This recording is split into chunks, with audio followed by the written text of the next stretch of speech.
देखो तीसरा सवाल हमारा क्या है, करे क्या भुजाओं 24 सेंटीमीटर, 5 सेंटीमीटर और 24 सेंटीमीटर वाला त्रिभुज एक समकोण त्रिभुज है। पहली बात ये बताओ, 24 सेंटीमीटर से 24 सेंटीमीटर, 5 सेंटीमीटर और 24 सेंटीमीटर इस माप वाले, ठीक है ना, इस माप वाला ये हमारा कह रहा है अगर किसी त्रिभुज की ये भुजाएं हैं तो कह रहा है कि बताओ क्या वो समकोण होगा, बताओ क्या वो समकोण होगा। तो देख लेते हैं यहाँ पे समकोण कब होता है त्रिभुज। समकोण हमारा तब होता है जब एक कोण 90 अंश का और कोण तो यहाँ दिए ही नहीं है।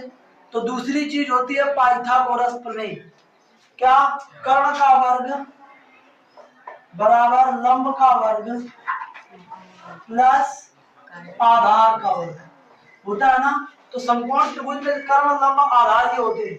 क्या किन्हीं भी दो भुजाओं के वर्गों का योग क्या तीसरे के बराबर हो पाएगा बताओ। अगर हम इन दोनों के वर्गों का योग करेंगे, चाहे इन दोनों के वर्गों का योग करें, चाहे इन दोनों के वर्गों का योग करें, कभी तीसरे के बराबर नहीं हो पाएगा। और जब भी ऐसी स्थिति नहीं होगी तो समकोण त्रिभुज हो ही नहीं सकता, ठीक है ना। समकोण त्रिभुज कब होगा, किसी कोई त्रिभुज समकोण तभी हो सकता है जब उसकी किन्हीं दो भुजाओं के वर्गों का योगफल तीसरी भुजा के वर्ग के बराबर हो। ठीक, आगे देखो, तो ये तुम्हारा समकोण त्रिभुज नहीं होगा, कारण मैंने बता दिया क्या। ठीक, आगे देखो, निम्नलिखित कथनों के सत्य और असत्य चुनिए। प्रश्न संख्या 4 है, प्रश्न संख्या 4 है। तो ये तुम्हारा समकोण त्रिभुज नहीं होगा, ये तुमको ध्यान रखना है। प्रश्न संख्या 4 क्या कह रहा है, निम्नलिखित कथनों के लिए सत्य और असत्य चुनना है। पर करा कोई भी दो समरूप आकृतियां सर्वांग सम होती हैं। बताओ क्या ये सत्य है। मैंने क्या बताया था, ये सर्वांग सम है और ये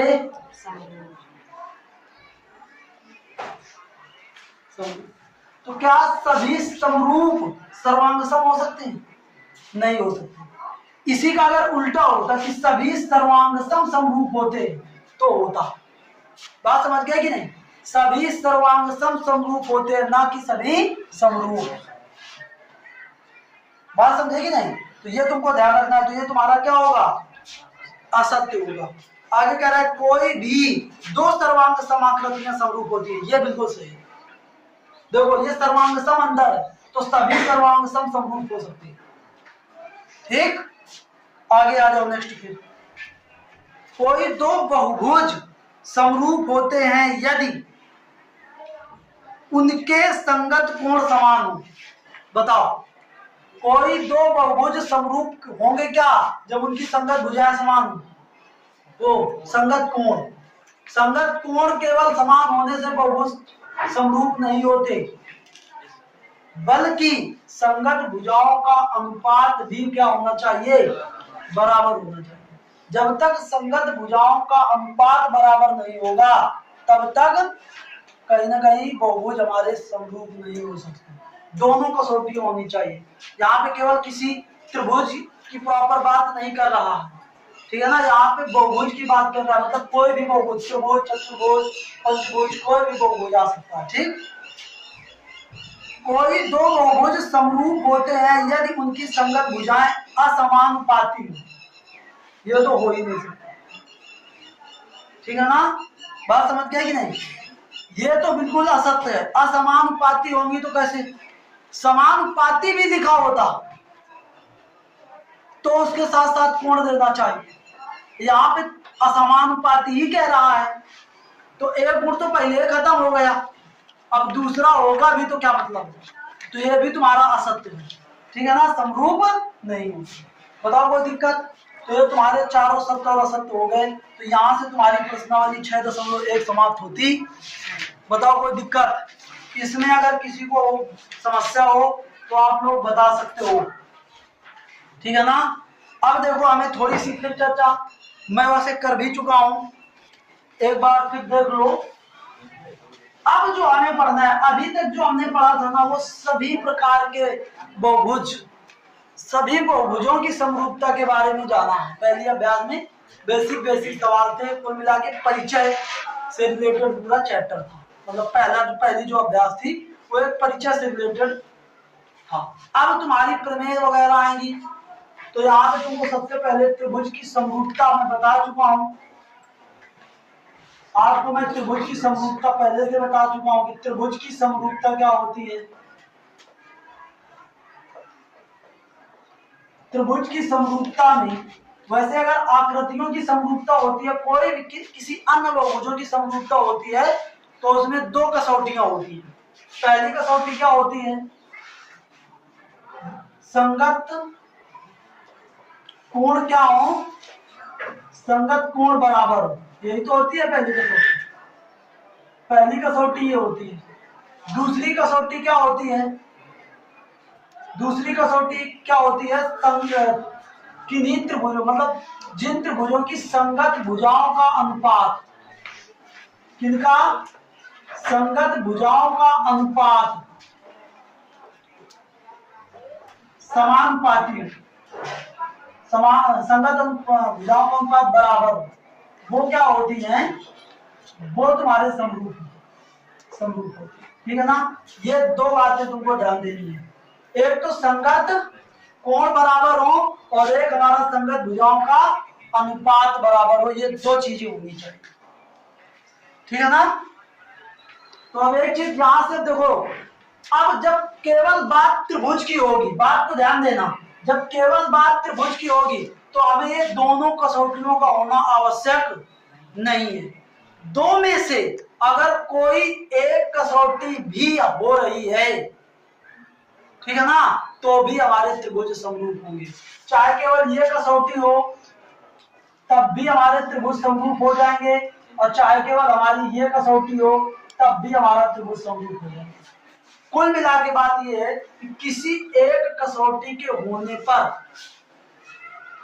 ठीक है ना, दूसरी कसौटी स्वतः उसको संतुष्ट करने लगती है। दूसरी कसौटी स्वतः उसको संतुष्ट करने लगती है। ठीक है ना? अगर हमारा किन्हीं दो त्रिभुजों की संगत भुजाओं का अनुपात बराबर होगा तो ये बात पक्की है कि उनके संगत कोण भी बराबर होंगे। या अगर किन्हीं दो त्रिभुजों के संगत कोण बराबर हैं तो ये बात पक्की है कि उनकी संगत भुजाओं का अनुपात भी बराबर। तो त्रिभुज के परिप्रेक्ष्य में क्या होता है? दो में से अगर कोई एक कसौटी पूरी हो रही है तो वो समरूप माने जाएंगे। इसीलिए कहा जाता है सभी समकोणिक त्रिभुज समरूप भी होते हैं। यहां भी कह सकते हैं सभी समकोणिक त्रिभुज क्या होते हैं? समरूप होते हैं। ठीक है ना? ये तुम्हारी बात हो गई, इसकी थोड़ी सी बेसिक बात हो गई त्रिभुज की समरूपता की। अब हमें सबसे पहले क्या पढ़ना है? अभ्यास 6.2 पर शुरू करने से पहले कुछ हमें थ्योरम्स जाननी है, कुछ प्रमेय जाननी है। थोड़ा ध्यान से बात को समझोगे। अब हमारी शुरू हो रही है पहली प्रमेय। ठीक है ना? तो पहली प्रमेय को पहले हम देखो उद्देश्य को लिखते हैं, फिर उस उद्देश्य के हिसाब से पूरा सवाल आपको समझाने का प्रयास करते हैं। ठीक है ना? चाहे एक पहले चीज समझ लो। पहली प्रमेय समझने से पहले एक आवश्यक बात समझ लो, क्योंकि वो यूज होगी आपकी प्रमेय में, डायरेक्ट यूज होगी। अगर मैं कह दूं दो हमारी रेखाएं हैं, दो भुजाएं हैं, और ये दो भुजाएं समांतर, ये दोनों भुजाएं क्या हैं? समांतर। यहां पे मैं कह दूं कि ये ए, ये बी है, और ये सी है, ये डी है। यहां पे मैं कह दूं कि ए बी समांतर है किसके? ठीक है ना? और इनके बीच हमारा, इन्हीं दोनों समांतर रेखाओं के बीच ऐसा त्रिभुज बन रहा है।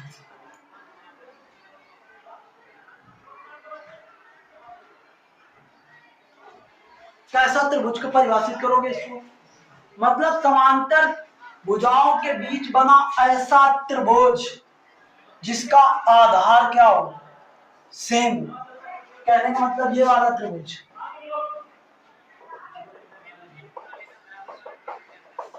एक ये वाला त्रिभुज और एक ये वाला त्रिभुज।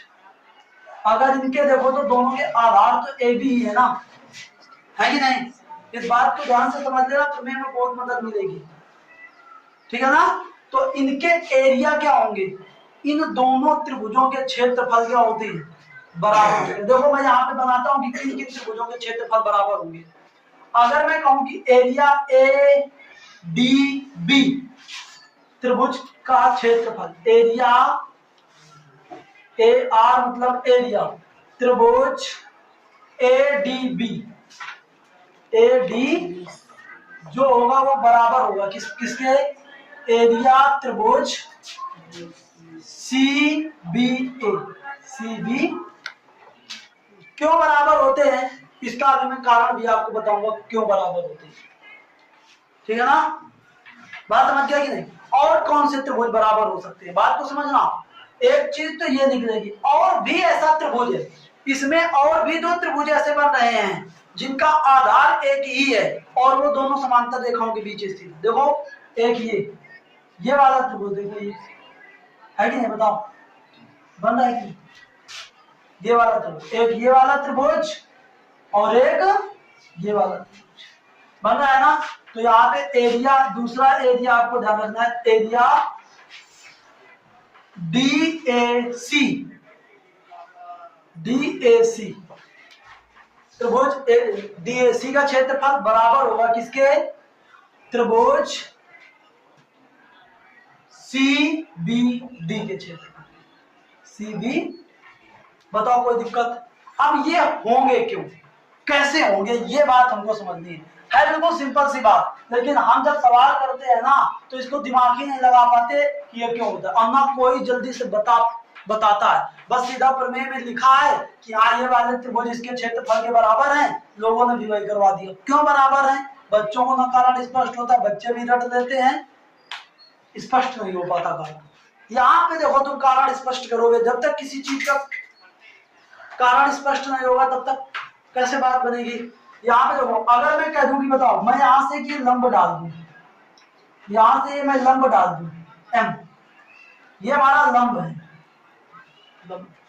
अब मैं कह दूं कि बताओ ADB का क्षेत्रफल बताओ, एरिया ऑफ ADB बताओ,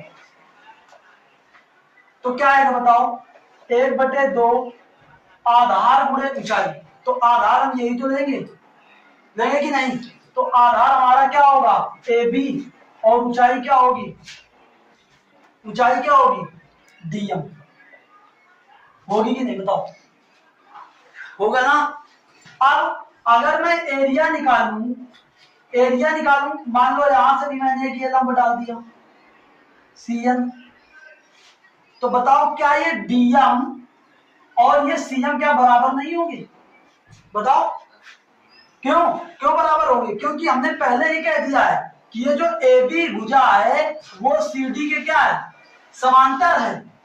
तो ये वाली भुजा इसके समांतर है, तो ये वाली दूरी इस वाली दूरी के बराबर नहीं होगी, चाहे जितनी दूर तक ये रेखाएं बढ़ती चली जाए, उनके बीच की दूरी सदैव बराबर रहेगी। तो यहाँ पे अगर मैं एरिया निकालूं किसका, ABC का, त्रिभुज ABC का एरिया निकालूं तो क्या आएगा, 1/2 आधार हमारा कितना AB और ऊंचाई हमारा कितना, ऊंचाई हमारा CN। तो बताओ जब मैंने यहाँ CN, ठीक है ना, यहाँ पे देखो, तो क्या मैं CN की जगह पर DM नहीं लिख सकता? तो ये 1/2 और ये AB और ये गुणे कितना है DM। तो बताओ ये किसके बराबर है, ये क्या त्रिभुज एरिया ऑफ त्रिभुज ADB के बराबर नहीं है, और ये तुम्हारा एरिया त्रिभुज ABC के बराबर नहीं है। बताओ, तो ये चीज ऐसे सिद्ध होकर के आती है। बताओ कोई दिक्कत होगी क्या? अब समझ गया ना? इसको कहते क्या है, डिफाइन कैसे करोगे, डिफाइन ऐसे करोगे। अब देखो इसको निकाल सकते हो, कैसे निकालोगे, इसमें आधार ये ले लोगे, ऊंचाई तो आप ऐसे आगे जाकर के ऐसे यहाँ पे लंब बनाना पड़ेगा, ऊंचाई आप यहाँ ले लेंगे, चाहे ले लें, सब बराबर ही तो होंगी, ठीक? तो आगे वाला तुम ऐसे कर सकते हो। तो कुल मिला के ये बात ध्यान रखनी है, दो की दोनों। और इसको डिफाइन कैसे करते हैं, समांतर रेखाओं के बीच एक ही आधार पर बनने वाले त्रिभुज, एक ही आधार पर बनने वाले त्रिभुजों के क्षेत्रफल समान होते हैं। इस तरीके से आप डिफाइन कर सकते हैं। समांतर रेखाओं के बीच एक ही आधार से बनने वाले त्रिभुजों के क्षेत्रफल क्या होते हैं, समान होते हैं। ये बात क्लियर हुई ना। तो इस चीज को आपको ध्यान रखना है, क्योंकि ये जो पहली प्रमेय आपकी आएगी, जिसको हम थेल्स प्रमेय कहेंगे या आधारभूत प्रमेय कहेंगे, उसमें ये बिल्कुल प्रयोग होगी। इसके बिना सवाल मतलब प्रमेय को सॉल्व नहीं कर पाओगे। बात समझ गया कि नहीं? तो अब देखो पहली प्रमेय को हम